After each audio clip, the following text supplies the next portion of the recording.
khô hà ra đón sang mi về cha tuôn ram chi cả ngày cả lần na ta tuôn ram chi cả lần na chu rinin ka pe lung ai mi tui kara ken la ka na lel kho pui noi chu ta ka ta mi tui a hu tuang cây dòng lal pa mi suang ai ka long ni bol le ten nom ber ka long ni ma se kho ngai na vang ka pan lam se min ngai dam le ro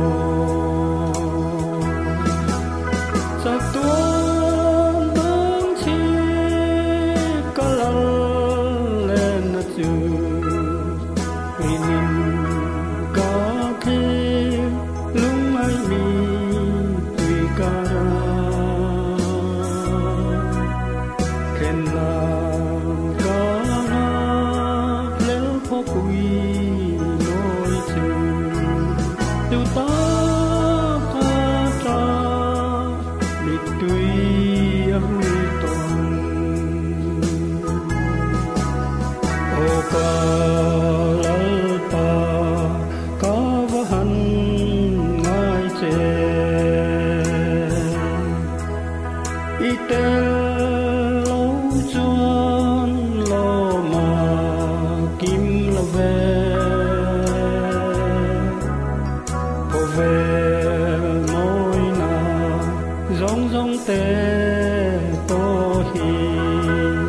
lo be pa rong nin nan chuai le mai pi sa tuôn tung chi ka lal lên na chu rinin ka ke lung ai mi tui kara ken la ka na lel pho pui noi chu ta ka tra mi tui a hu ton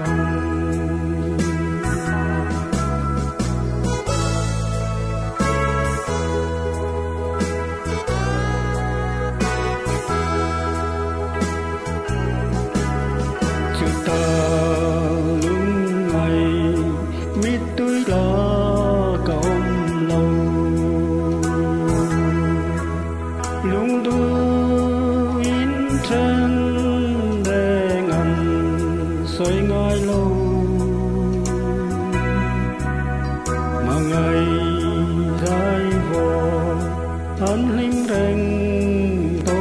hằng ta chúa min ha lời nun lên chùa sa tuôn tung chi ka lal lên na chu rinin ka ke lung ai mi tui kara ken la ka na lel pho pui noi chu ta ka tra mi tui a hu ton sa tuôn